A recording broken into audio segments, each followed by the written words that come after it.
आज आहे शनिवारचा दिवस, आज आहे मोकळा रोड. आज मला जायचं आहे म्हणजे ऑफिसला. एकदम मस्तपैकी एन्जॉय करत मी चाललोय.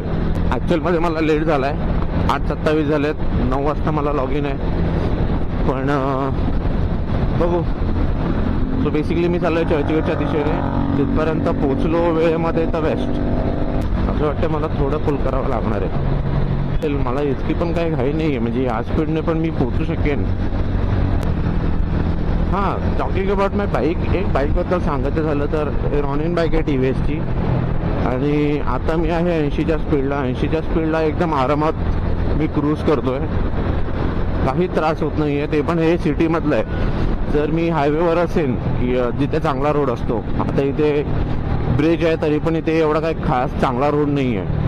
पण जर मी कुठे हायवेवर असेल जिकडे चांगल्या कंडिशनमधला रोड असेल तर तिकडे निदान 90-100ला आरामात आपण ह्या बाईकवर क्रूज करू शकतो. कधी पण आपण जेव्हा लॉंग राईडला जातो तेव्हा मला तरी वाटतं की एकदम फास्टमध्ये पळवण्यापेक्षा एक कॉन्स्टंट स्पीड जर आपण पकडतोय तर आपण जास्तीत जास्त रोड कव्हर करू शकतो. आणि माझं गाव इथून आहे 350 किलोमीटर, 350-400 किलोमीटर संगमेश्वर. तर तिकडे ऑलमोस्ट मी जेव्हा सुरुवातीला राईड चालू केली होती तेव्हा मला पोचायला लागायचे 10 तास तरी लागायचे. पण ह्या बाईकवर एक कॉन्स्टंट स्पीड जेव्हा मी प्रॉपर शिकलो, जेव्हा मला समजायला लागलं की एक प्रॉपर रायडिंग लॉंग रूट कसा करायचा असतो, तेव्हा लिटरली 7-7.5-8 तासांमध्ये, 8 तास मॅक्स, त्याच्या आतमध्ये मी प्रॉपर तो रूट कव्हर करायला लागलोय. 350 किलोमीटर 8 तासात आपले होऊन जातात, काही स्ट्रेस न घेता, बॉडीवर सुद्धा गाडीवर सुद्धा. आणि एकदम आरामामध्ये आपण असं रूट करू शकतो 350 किलोमीटर 400 किलोमीटर पर्यंतचा पॅच. बस हीच मजा येते शनिवारच्या दिवशी राईड करायला. रस्ता खरंच मोकळा मिळतो जो जनरली खूप गजबजलेला असतो. आम्ही कॉर्पोरेट मजदूर फक्त चाललोय कामाला, पण ॲटलिस्ट मला रोड तरी मिळतोय. छोट्या छोट्या गोष्टीत आनंद मानतो मी.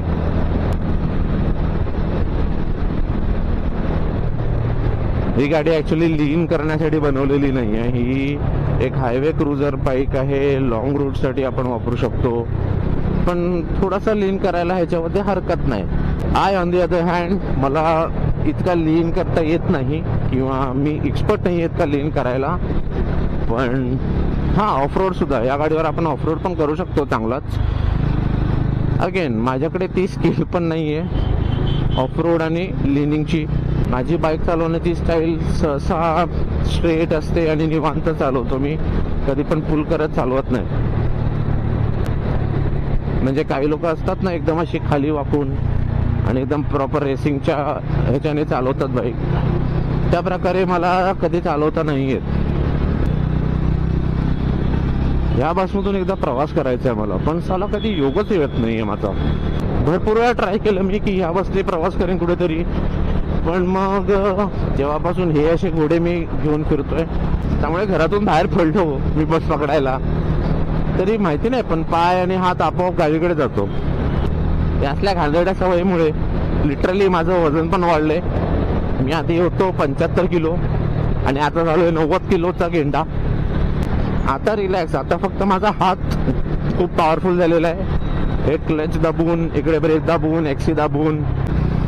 माझे काफ सुद्धा खूप स्ट्रॉंग झालेत आता. या साईडला गिअर बदलून, या साईडला ब्रेक लावून.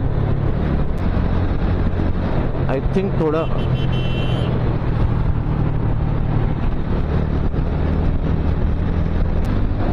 पुल करायला हरकत नाहीये.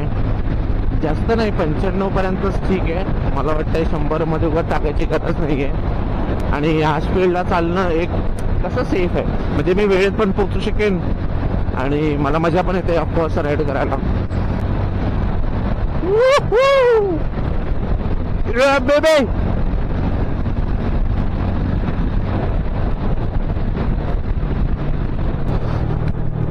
पोचलोय ऑलमोस्ट कव्हर झाले distance.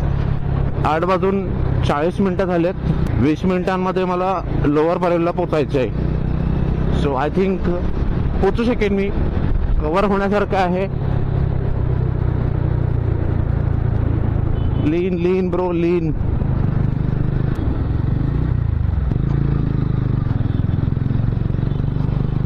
O my God, police काका पकडतात सगळ्यांना टर्निंगलाच. वळण घेतल्याच पोलीस काका उभे आहेत. थोडी जागा द्या, थँक्यू. अच्छा गात रायडर. पुढ पुढ पुढ पुढ पुढ पुढ पुढ पुढ पुढ पुढ. चला चला चला चला चला. मस्त आहे, क्यूट आहे बिचारा. इथून लेफ्ट मारल्यावर कधी कधी पोलीस असतात आणि मस्त पैकी असतात पोलीस. कारण आणि इथे बेसिकली जे पकडतात ना ते चांगल्या गाड्यांना पकडतात. इथे सहसा स्कूटीला नाही पकडत. मी आता तिथून टर्न मारला ते मोस्टली स्कूटी पकडतात, पण इथे ह्या टर्निंगला मोस्टली बाईक्स पकडल्या जातात आहे. आणि हे माझं most of the damage observation आहे. तिथे बऱ्याच वेळेला नसतात, ते खूप कमी वेळेला असतात, पण जेव्हा पण असतात बाईकलाच पकडणार. याला सिग्नल ओपन होणार आहे की नाही. झाला.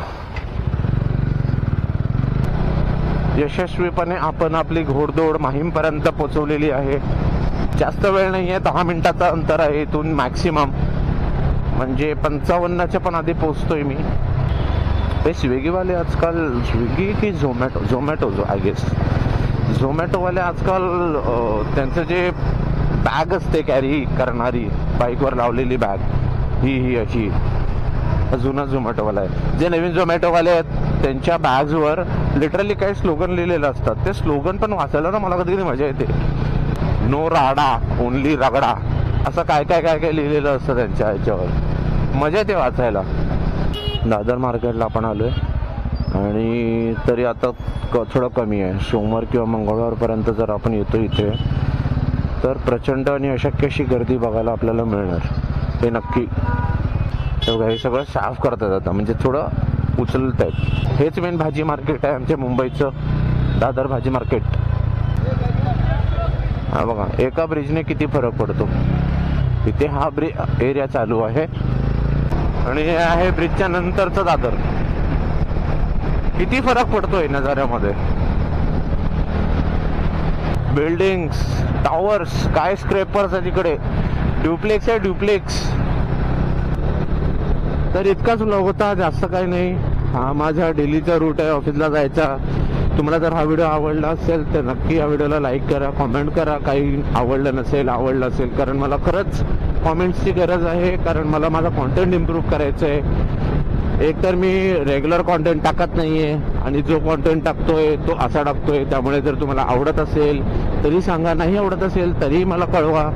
त्यामुळे मी अजून प्रयत्न करेन की चांगल्या प्रकारे कॉन्टेंट बनवण्याचा. थँक्यू सो मच व्हिडिओ पूर्ण बघितल्याबद्दल.